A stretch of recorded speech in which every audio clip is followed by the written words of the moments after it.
Welcome to the Workology podcast, where we discuss the science and art of the workplace, gain powerful insights, resources, and perspectives on the industries of human resources and recruiting.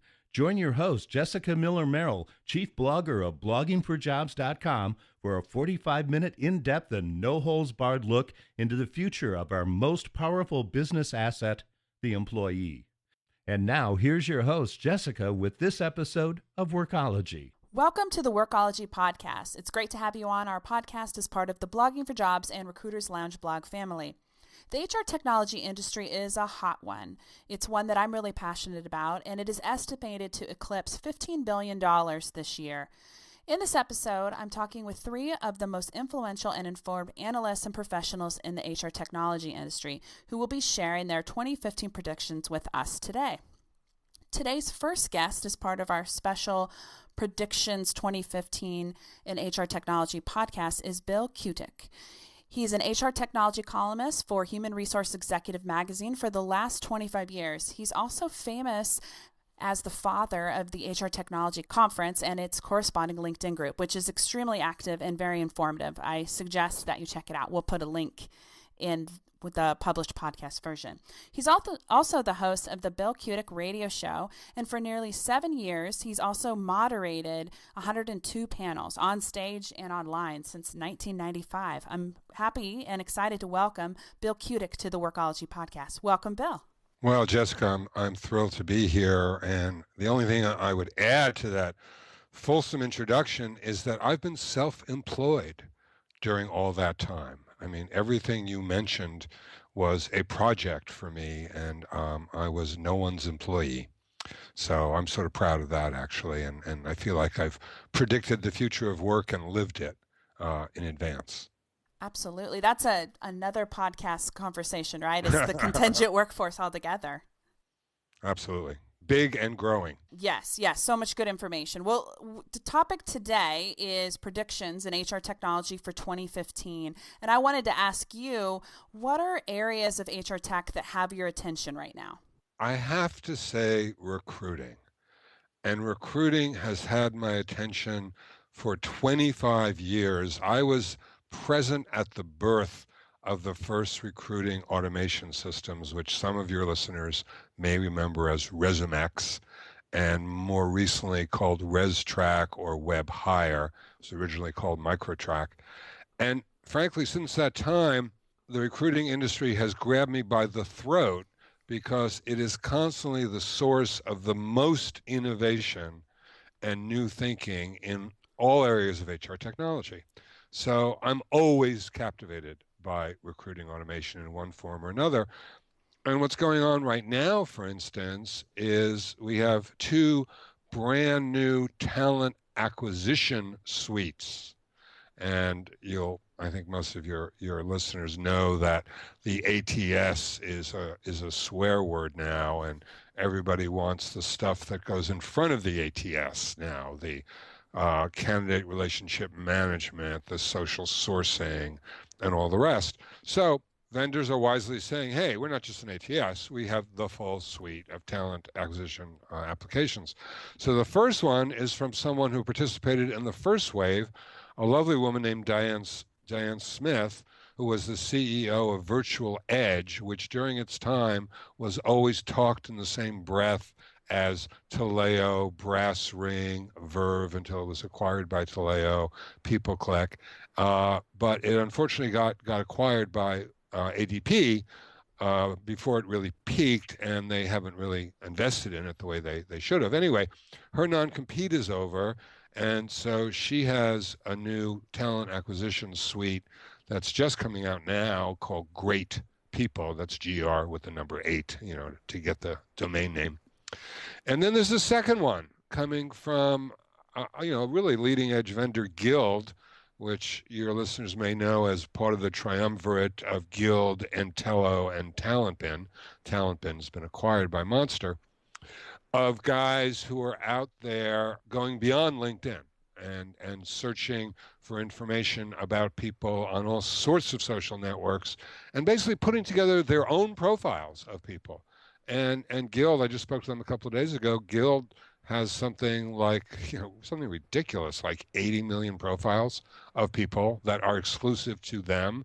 And if you buy their program, you get, you know, access to their profiles as well. And plus they're at various stages of adding the other applications. So that's absolutely number one for me is recruiting and always has been. Interesting. So acquisition suite products, and then kind of the sourcing pieces as well. I'm It's very interested in the sourcing because I mean, you know more about recruiting than I do, but I've always considered the main job is putting warm butts in cold seats.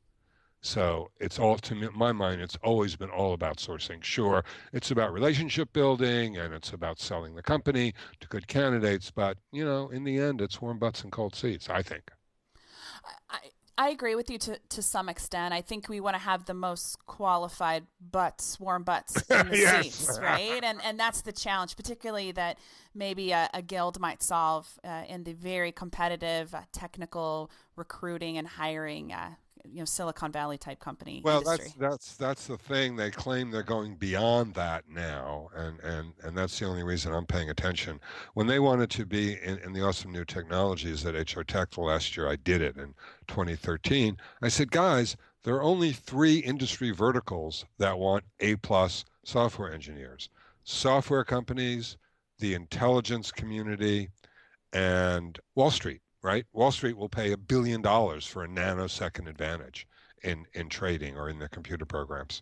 So, I didn't let them in because I said their appeal was too narrow. So now they say they're broadening it. But if you want another topic, and we can talk about this more later, I think predictive analytics is going to be incredibly strong this year. Great, great. Well, lots of already good nuggets and tidbits to think about.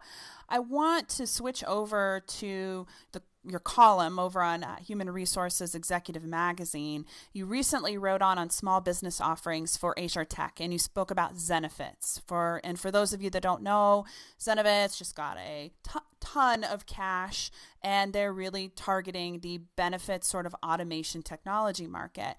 How do you see HR tech companies, maybe like Zenovitz and others, who are targeting the small to medium size business units as growing and evolving?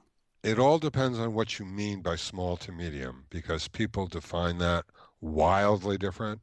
A lot of companies top out medium at 5,000 employees. Some of them top it out at 1,000 or 2,000. Which way do you do it, do you think? Um, let's go with 5,000. That seems to be, Okay. I think, more common from the conversations that I'm having. Yeah, that's fine. I mean, IBM considers you a medium-sized company if you have fewer than 58,000 employees. But, that's their definition. Totally ridiculous to my mind. On the small end, I mean, it's just exploding. I mean, there was a time when smaller companies looking for an HR system to handle all their HR problems, and Zenefits, by the way, does more than benefits, despite its name. But that's the most remarkable thing they do. There was a time when the only choices they had were ADP or Paychex or Sage Abra, which was once known as Abracadabra, if anyone else besides me remembers that. And that was it, and those are all pretty traditional systems. Now everyone has woken up to the fact that there are very, the Fortune 500 has 500 companies, Fortune 1000 has 1,000 companies, and that the United States, the guy at Zenefits told me, I don't think this number is quite right, but he said there's 6 million companies with under 500 employees in the US. In any case, it's enormously large, and ADP has 450,000 companies under 99, and Paychex has more than that, and Sage has, they claim, 3 million. So there must be a lot of companies there, and vendors are waking up to it, and the new products coming out tend to be for those smaller companies, which I think is great. That they finally have a wide variety of choice, and they shouldn't overlook the traditional players like ADP and Paychex. For medium-sized companies, I think it's important that they understand that the company that everyone has heard about, Workday, services them. In fact, if they're 1,000 or under, Workday decided to basically give over their rights to those companies to a partner called Virtual One, and they exclusively handle people who want to buy Workday if they have 999 or fewer customers. So that Workday is available to them. It is premium price because Dave Duffield thinks he puts out good stuff and that people should pay properly for it. So just because you're 5,000 doesn't mean you're cut out of Workday. And just because Workday is publicly doing elephant hunting and looking to bag those PeopleSoft and SAP clients with 100, 150,000, 200,000 employees in 50 or 150 countries doesn't mean that Workday doesn't care about smaller companies as well. A couple of new companies that I've seen recently that I thought were really interesting. Your listeners may never have heard of NetSuite, but NetSuite is a pure cloud company that offers only financials, much the way Workday offered only HCM until about a year and a half ago.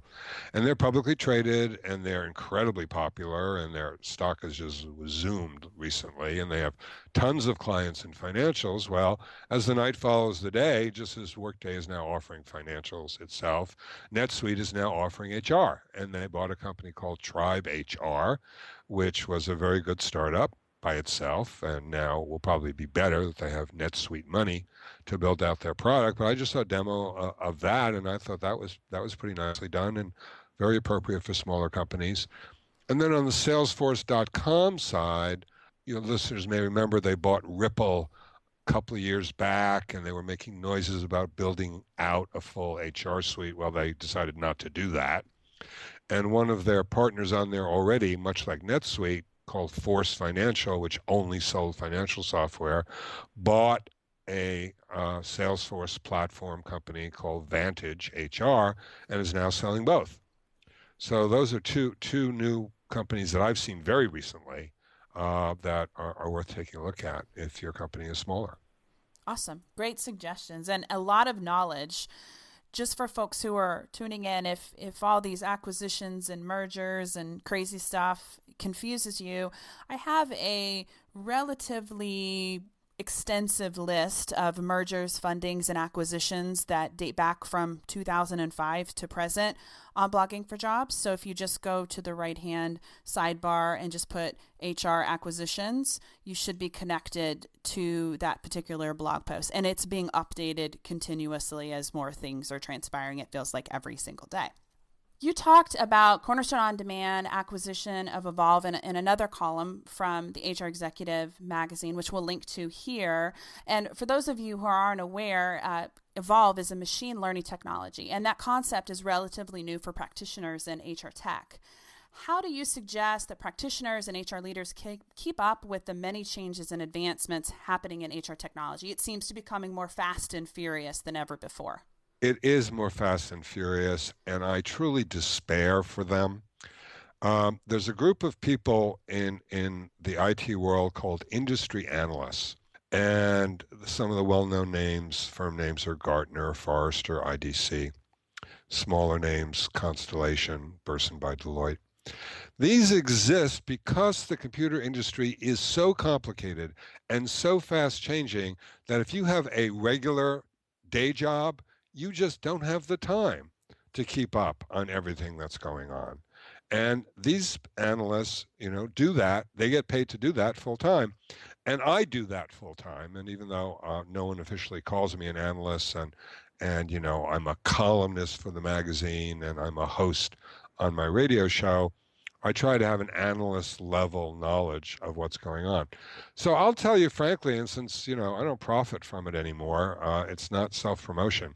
I think the very best way is to attend the HR Technology Conference. I mean, for 16 years, I attempted to make that the one place that every HR practitioner could go to figure out what's going on in terms of their company, how would it affect them, what would be the best products for them. So I do urge them to do that. I know that the next one isn't for a while. It's not till next October in Las Vegas. But, getting the budget for that now and, the expenses for the flight and the hotel room is, I think, really important in terms of understanding what's going on.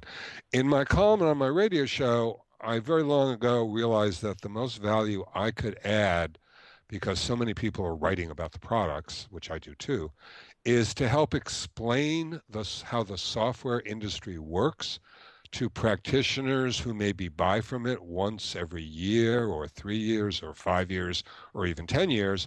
And when they do, they're at such a disadvantage because they're dealing with a guy or a woman who sells it every single day of their lives. And it's just, the matchup is terrible as far as I'm concerned. But I would urge them, to read my column, which they can just go to hreonline.com and scroll down and see my bearded face. And if they click on my current column, there's a little box on the side where they can click it and put in their email address, and they'll be notified once a month when it comes out, because I really try hard to explain things plainly and simply and in a way that HR practitioners with not a lot of technical experience can understand. And then otherwise, there are a whole bunch of people they should read, but not all of them are free. The best ones charge. So they might knock on their CIO's door and say, hey, do you subscribe to any industry analysts who cover HCM? Because I'd like to read their reports. And, if your company is probably more than 1,000 people, your CIO probably does, and he has access to it, or she, but more often he, unfortunately. And you can get them. And you don't need to be very technical to read them. Anybody can understand them, and I urge you to do that. Great piece of advice. I will also say that you have a great radio show. Bill Kutik, radioshow.com is the place to go for that. I want to thank you, Bill, for taking time today to talk on the Workology podcast. Is there anywhere else people should be connecting with you to learn more? I know you're pretty prevalent on Twitter, so you like to share good nuggets there. Yeah, I mean, if they want to follow me on Twitter, my handle is @BillKutik, one word, Kutik. I'm not a real social being, and I tend to tweet my column, my radio show, other things that I'm involved in. But, I'm tweeting good content for people who may want to listen to it or read it or whatever. So, yeah, please go ahead and follow me. That'd be great.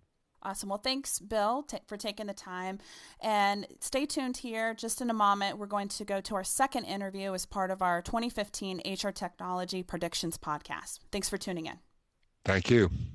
My next guest on our HR Technology Trends podcast really needs no introduction. Josh Bersin is the gold standard, really, when it comes to news and learning in the HR, recruitment, and trend space, especially technology. He's the founder and principal at Bersin by Deloitte. They are the leading provider of research-based membership programs in human resources, talent, and learning. Hundreds of Global 2000 and Fortune 1000 companies use their proven people strategies to drive excellent business results from all the information and reports and just analysis that they're providing. Welcome to the podcast, Josh. Is there anything you'd like to add that I might have missed? No, thank you, Jessica. I was very impressed, just to even hear that intro. But as many of you know who've talked to me before, I have been learning about HR for 15 years, and I'm still learning. So I'm happy to share, what I know and what I've learned so far, and I learned from all of you as well. Awesome. Well, we're excited to have you on here. And so I wanted to ask you, in looking at 2015, and I know you're going to be putting out a lot of really great resources and content, which we'll talk about in a minute, what are some areas in HR tech that have your attention going into 2015 and beyond? But let me highlight a couple things. One is obviously analytics, and we're going to talk about that a little bit more. Everything's about data now and recommendations, and I just got off the phone with a vendor who's creating a recommendation engine for learning, for example. So there's lots and lots of things going on there. And in fact, one of the things that I think is kind of entertaining is one of the major vendors in the space told me at the HR Tech Show, at some point, I think we're going to give our software away and just sell the data. So the data is becoming almost more important than the application processing. The second thing that I think is really profound, that I think we're just beginning to see the implication of, is the application of design thinking to technology. We are at the point now where you can throw features and capabilities into software at a very low cost, but making it easy to use and making it workable in somebody's work life and putting it into a mobile device is much, much harder than it sounds. And so the vendors and the tools that are really successful are the ones that are, sort of subtle but amazingly compelling in their user experience. And I think they are winning the vendor wars against the more traditional, lots and lots of functionality kinds of products. You recently wrote a column on Forbes where you mentioned that only 4% of HR departments are utilizing predictive analytics in HR and talent acquisition. I wanted to ask you, and we'll put the link to the article. Josh is really easy to find. If you just search for Josh Bersin Forbes in Google, he'll just pop right up. But I wanted to ask you, why do you think the adoption rate for predictive analytics right now is so very low? Well, it's very frustrating for me, having been an analytics person for quite a bit of my life. I think there's a couple things. One is people do have a mess in their data. So most big companies have dirty data, multiple systems. They haven't invested the time to clean up their people data the way they have their financial data. And, one of the points I like to make to companies is, you wouldn't run your company without knowing the financial or customer data, but you're happy to run it without having clean people data. And that's absurd. So there's at least a year to 2 years of effort in most companies to just clean up the data and get it in one place. But the more profound problem is that many of the things we do in HR over the years are based on judgment, who we hire and who we promote and who we pay and, how we give people performance evaluations and how we move people from role to role. And I think there's a psychological shift for many people in HR that the data can oftentimes give you information that's more accurate and maybe more useful than the judgment you've had in the past. And so what do you do when the data and the judgment aren't always the same? And I think, frankly, in some industries like marketing, that shift has already happened. But I think in HR, it's just starting to happen. And we're starting to get a really good mentality that, the decision on who to hire, for example, it's not only data and it's not only judgment, it's both. And so that mentality is taking place. But most of the challenges really are the team itself. And companies are scrambling around trying to find the VP, the director of analytics, the person that's done it before, the person that's got the combination of business and talent and HR skills. Those people are a little bit hard to find, but there's more of them every day. And when you find somebody like that, then all of a sudden the project takes off. So, but I think it's slow. I think we're we're probably in the second year of a 10-year journey towards making HR much, much more of a data-centric part of business. I agree that we're still very early. I'm glad that we're having conversations beyond Excel spreadsheets, frankly. So yeah. We do, and I agree with you, that the industry has a long way to go. One thing I will say, though, I'll tell you something that's controversial amongst some of the vendors and people I talk to. I think the ERP vendors, I think Oracle, SAP, Workday in particular, and even ADP and some of the others, they are going to accelerate the adoption because they've done so much work on embedding analytics into their applications. And when you talk to people who are buying HR technology now, one of the first things they're looking for is analytics. And so people are getting much more sophisticated in what they're looking for. The vendors are getting more sophisticated in their solutions. And I think we're going to be at a point where, like CRM, the analytics tools are embedded into the software, and this whole idea of having a separate market and separate tools and separate systems will start to go away. And that will accelerate adoption too. Well, let's talk a little bit more about adoption and in the area of predictive analytics. They're such a necessary next step in the evolution of human capital. And going a little step further here, what are some ways that companies like Workday and Oracle and these sort of legacy companies that I think of it, and I guess I don't think of Workday as a legacy, but they're a large entity. Well, they will be before long. Time passes quickly. Yes. How are they helping improve adoption outside of embedding that into the existing systems like you're talking about? Well, I mean, most HR departments, frankly, would love to buy something off the shelf that does analytics. So to the degree that Oracle, SAP, Workday, ADP, and anybody else can offer something that when you turn it on, it works, people are going to buy it. And all of the vendors, all of them now have tools like that. Now, they're not mature and they're not finished and they're not 100% accurate, but they're far enough along that an organization can buy their software, turn on the tool, and build a team around it. Now, the danger of that, of course, is that a lot of this technology is immature. And one of the things, for example, I'm in the middle of writing something on, is the fact that most of the best information about people is not in the HR department. It's in the outside world. So we have this thing we're calling people data anywhere, which is a whole different idea, which is that, the information you need on who to hire and who to promote and so forth may not be in your company. It may be on LinkedIn and Twitter and Facebook and someplace else. And so your analytics strategy has to include external data as well as internal data.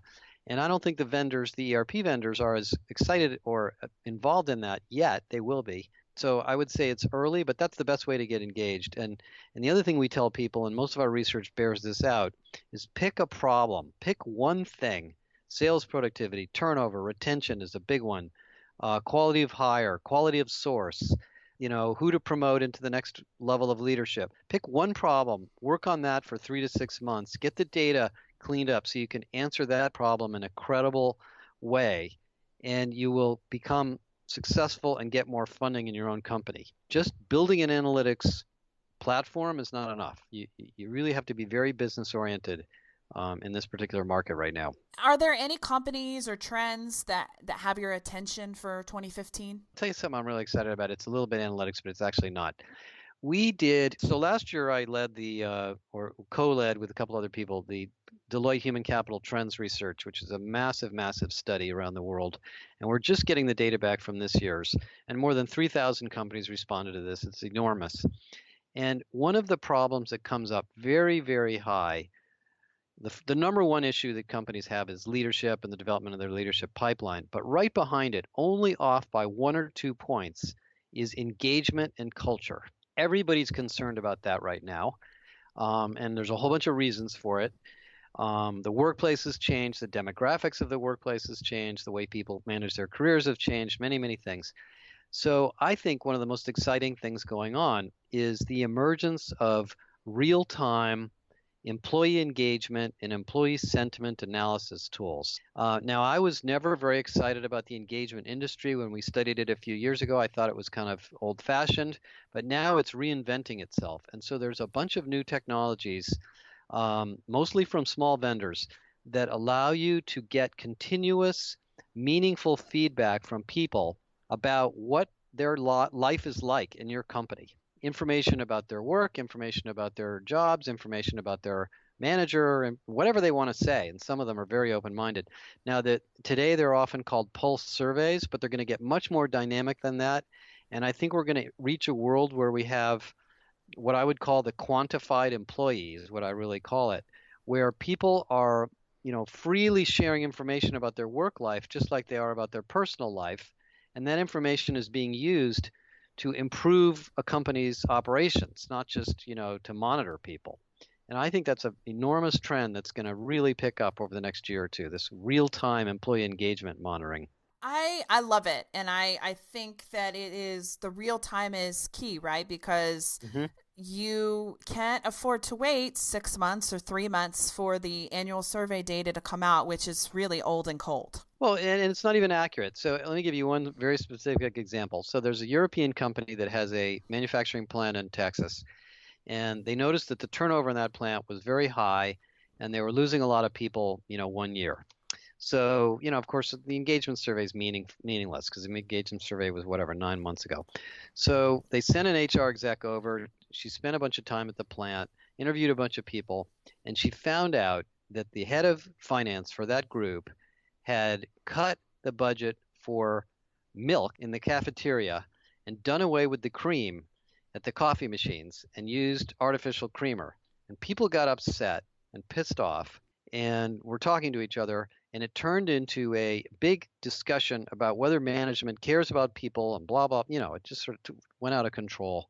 And people just started to get a really bad attitude about the organization. The management had no idea this was going on. Nobody at the top level was even aware of it. She found out about it by talking to a lot of people. And of course, they went back and they did this huge campaign about healthy eating, and they had a bunch of milk trucks come, and they got everybody all excited about it, and they really, sort of took that problem on. They would never have known that one little thing had created such havoc in that particular plant if they had not, if she had not taken the time to do that. That data, that's the kind of thing that's not going to show up in an engagement survey. And that kind of stuff happens all the time in companies.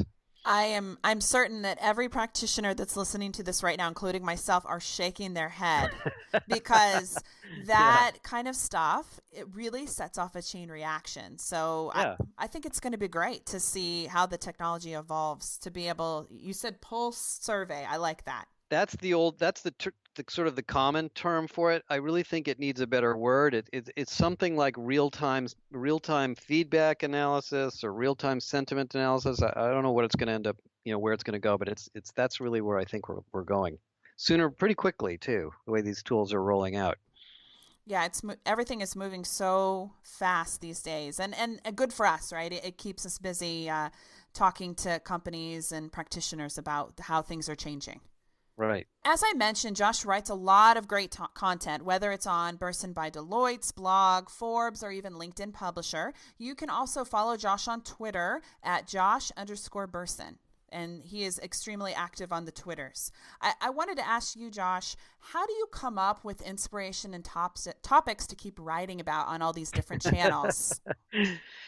I don't know. If you were my wife, she'd tell you that it happens in the shower and early in the morning when I suddenly have these ideas and I want to talk to her about it, and she's too tired to listen to me. First of all, I'm an analyst. That's pretty much all I do, and I don't come from HR. So one of the things that I think helps me is I'm not steeped in a lot of traditional HR thinking. So every time something new happens, I react to it as a business person, not as an HR person. I read a tremendous amount. I listen to everything. I'm very open-minded. I really respect what all the other analysts do in our industry and what the practitioners do who I talk to. So I'm really a sort of a sponge for everything. And I think the other thing that's helped me a lot over the years is I've been the VP of marketing at several companies, and I think I developed a sixth sense for markets and where they're going. And because there's a lot of noise. I mean, there's a lot of noise, a lot of ideas, a lot of trends, and so I think I just have managed to get this sort of idea of new things. And when they become new, and I think they're becoming important, the other thing, frankly, that helps me a lot is we have quite a big business in corporations, and I get a lot of feedback directly that some of the things that appear to be trends are not, and some of the things that aren't really are. And so I get a lot of information from that. But my personal mission is to help people. I'm not trying to predict the future. I'm not trying to be a pundit. I'm not trying to change people's minds necessarily unless I really think something's going to help them. So that helps me as well, and it keeps me grounded in a lot of the things that I write. And I also really listen to feedback. So, I appreciate anybody listening to this podcast. If you've ever called me or sent me an email, I will respond. I can't do my job if I'm not hearing from you. So that also has a lot to do with it. Awesome. Well, I want, that question was for me, by the way, because I always like to know, because I write a lot and I'm always curious. How do people get inspired, and how do they keep putting the pen to paper and keep writing? And you also, as you know, Jessica, you have to like to write. Writing is an art form in a way. For me, it is what I do, and I am inspired by it, but it's taken me many years to become good at it. And I think people that want to write, I would say stick with it. You'll get better over time, and don't be afraid to read the criticisms too, because you'll get that. And I look at that as as part of the process. Well, I want to thank you, Josh, for taking the time today to kind of talk about some predictions on the Workology podcast. Where can people go to learn and find out more about you? Well, I'm pretty visible on the internet, on LinkedIn, on Forbes, on the Bersin website, Bersin by Deloitte. I do a lot of public speaking. I'm going to, I probably go to 8 to 10 conferences a year or more. So I'm happy to meet with anybody face to face. And, send me a message on Twitter or send me an email directly at Deloitte, and I'd be happy to talk to anyone directly as well. I mean, there's only so much you can do as an analyst without getting one-on-one with people and hearing what their issues are face to face. So, I welcome that from anyone who's interested in the industry, whether you're a vendor, whether you're new to HR, whether you're senior in HR, or just trying to understand what's going on. Well, thank you so much, Josh, and stay tuned, folks. We're going to hear your final interview as part of our 2015 HR Technology Predictions podcast in just a second. My final guest is part of our HR Technology Predictions for 2015 podcast episode is Meghan and Biro. Meghan is a talent strategist, practitioner, speaker, and author who operates as the CEO of TalentCulture Consulting Group. She's also a social media community catalyst who founded TalentCulture World of Work, as well as T-Chat forums on Twitter and Blog Talk Radio. I'm pretty sure that anyone who's everyone, and they should, has likely, if you've been on the Twitters as an HR practitioner, recruiting practitioner, you've probably checked out the T-Chat hashtag. I want to go ahead and welcome our final guest for the HR Predictions podcast, Meghan Biro. Welcome to the podcast. Hey, Jess, thanks for having me. I'm delighted and honored to be here. Is there anything that I might have neglected in this intro that you wanted to make sure to let the folks know about yourself? Oh, wow. I'd like to highlight the fact that you can actually find more of my content on Huffington Post and entrepreneur.com, and plan to see much more of me there in 2015.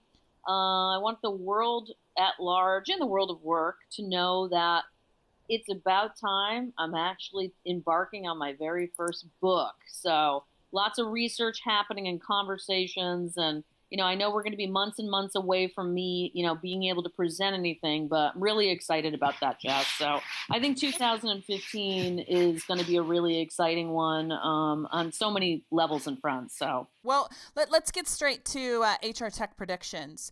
What are some areas of HR tech that have your attention right now? I think, there's no question that we've been listening to quite a bit of buzz around big data and talent analytics for what I would say now, Jess, is a couple of years. It was nearly, a little over a year ago or something like that, where I wrote something on Forbes on my column there. I think it had something to do with the fact of why big data is HR's new BFF. I just think, it's a lot of potential. I think there's still a lot of practitioners out there, and me being, someone who's a former practitioner in the recruiting and talent management space, I feel it. I feel that, there's a lot of people out there that still don't know how to wrap their hands around it. So I think, using these talent analytics to make better recruiting decisions, whether it be, talent acquisition, retention, placement, promotion, compensation, workforce, you name it, it's definitely on my radar. And, I think there's also, beyond that being a very specific trend that I have in mind and something that I feel that, we need to work at as a community at whole to understand what that is and how practitioners can make better decisions around it and get educated. There's also areas that I think are kind of ripe for disruption. And I guess I'll probably include that in my trends. And that is, the annual performance review. Like, that's got to die. I think I'm seeing more and more, even in the HR tech startup world, companies that are just developing applications to try to make that process a little bit more fluid. I think, comparing employees against each other is going to go bye-bye as more and more people are developing their own personal brands outside of the workforce. We're going to see this whole idea of comparing employees needing to get disrupted in a big way, because I think, when you start talking about company culture and talent and retention, you really have to understand that, people hire people. They don't hire resumes. And I think slowly but surely we're starting to get that vibe that, companies and leaders, they better get with it, because, Jess, as well as I do, and many of our friends and colleagues out there in the industry, people are building their brands, right? Mm-hmm. They're blogging, and we're learning more and more about these people and these talented people. And that's really called big data, right? I mean, that's what talent analytics, that's where social and talent analytics kind of come in play. I mean, I'm not saying like ditching all these intangibles altogether is the right thing. HR is really about humans, right? With many different behaviors and skills and all that good stuff. But, talent analytics definitely is hot. Areas to disrupt, get rid of the annual performance review, get rid of, putting people into these stringent buckets of who they are and their skills. It's starting to blow up, I think, You mentioned Forbes, and we are going to link to Big Data HR, that they're the new BFFs in this podcast episode. So if you just go to Blogging for Jobs and if you wanted to enter in Meghan and Biro or 2015 HR Tech, this will have links and resources to all the articles and references mentioned throughout our guests of Bill, Josh, and then Meghan.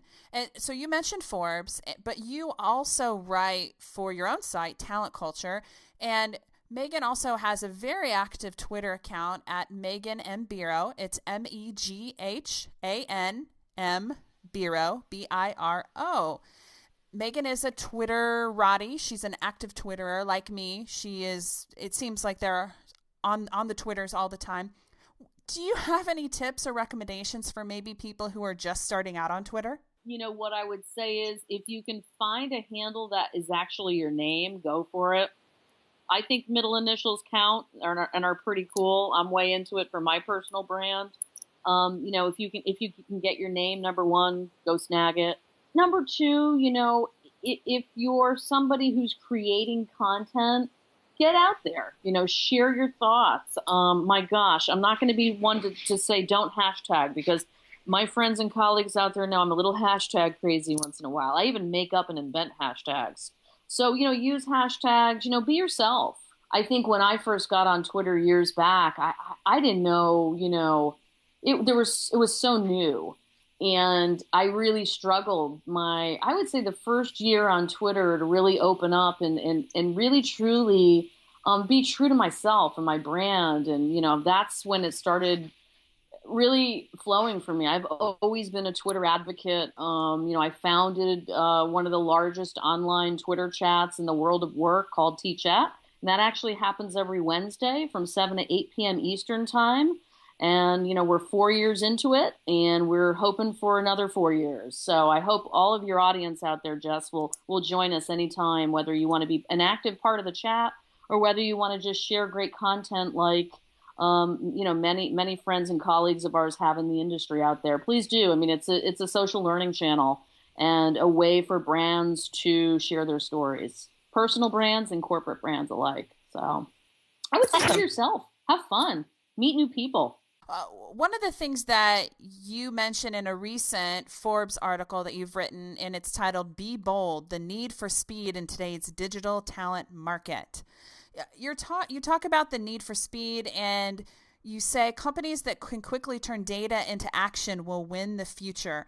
Are there any HR technology companies in your mind that are right now that are doing a good job of this for, you know, 2014 as we go into 2015 and maybe beyond, that you're kind of spending some time with? The companies that I know of that are doing this are really truly getting to know their employees, and they're not hiring resumes, they're hiring humans, they're hiring ahead of needs, they're being social, they're letting their brand shine on social platforms and on their blogging communities.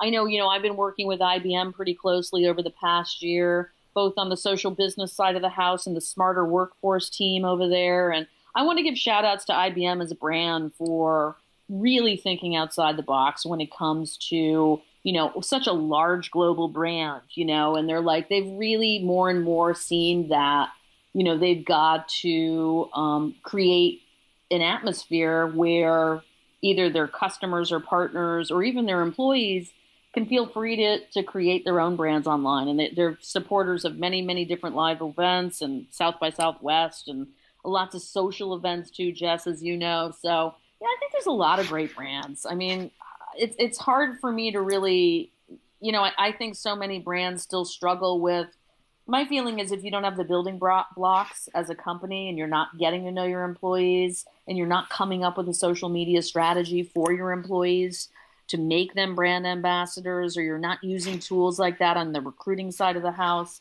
I honestly think, Jess, companies, as much as we like to talk about all these trends and what's hip and happening and hot, there's still a lot of companies that have yet to, you know, really invest in their employees in a way that we see it in the public realm, if that makes sense. I think these are exciting times, though, and I think there's more and more brands hopping on the bandwagon, you know, and saying, you know what, we're putting our employees front and center. And if we're going to do that, you know, it all comes back to culture, right?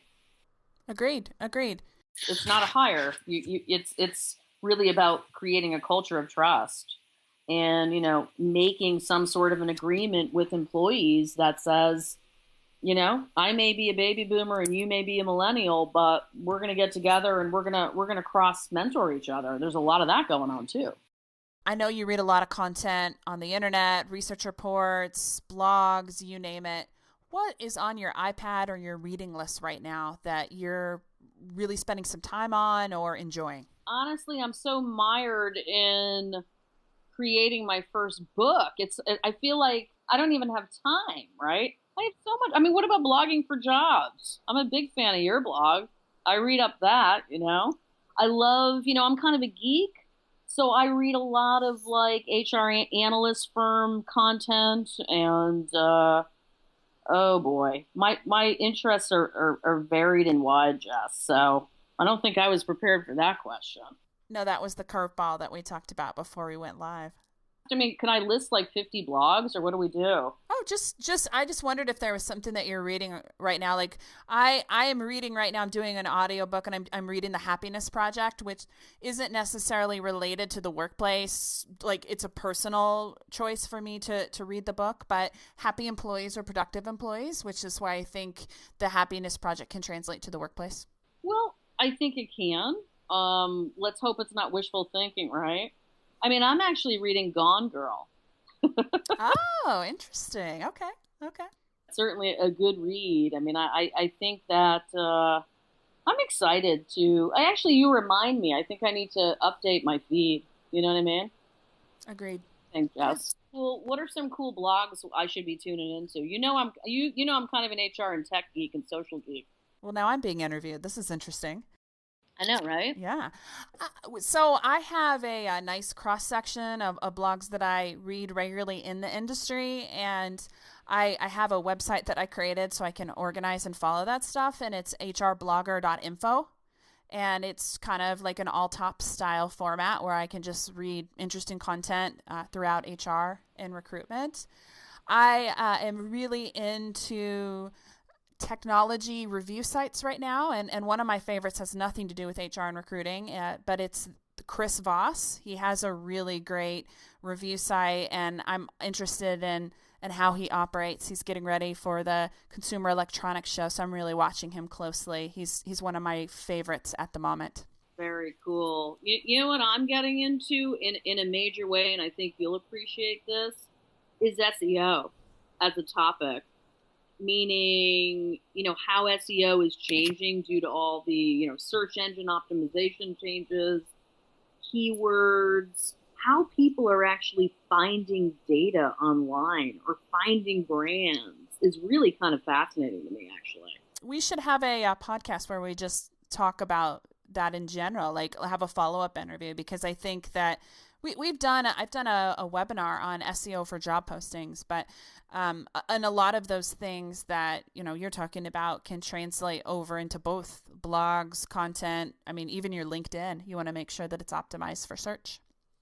To me, it's so funny. I think as a personal brand, Meghan and Biro, I'm spending a lot more time, given the fact that I'm working on my book and I'm kind of moving from one place to another in terms of a shift of focus. My focus has always been on community and, kind of the world of work around me. And I think 2015, I'm actually doing a refocus on my personal brand. So it's pretty exciting. And I'm actually going to be starting my own blog, Jess, that you might be able to add to your reading list if I'm saying anything interesting. I've got to earn that. I realize that. But what I want to do is my blog, the concept right now, like it may change, but what I'm thinking is I want kind of a recognition blog where, I'm basically talking about somebody or something that inspires me on a regular basis. I want to thank you for taking the time to kind of close out our Trends podcast for 2015. This has been a lot of fun.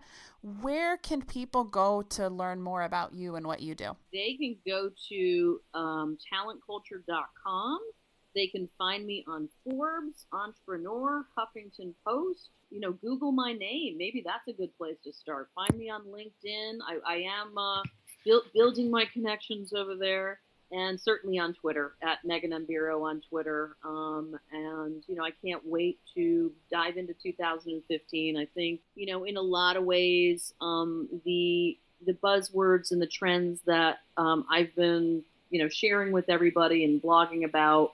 Can't wait to continue another podcast with you, Jess. I appreciate it. Absolutely, absolutely. And I want to thank everyone for tuning in to the Workology podcast in our special 2015. I can't believe it's 2015. HR Tech Trends episode. You can access all previous podcast episodes over on bloggingforjobs.com. We'll be listing all the resources we've discussed today, articles, sources, statistics, all those things. Thank you very much for joining us, and we'll see you on the flip side. Production services for the Workology podcast with Jessica Miller Merrill provided by Total Picture Media.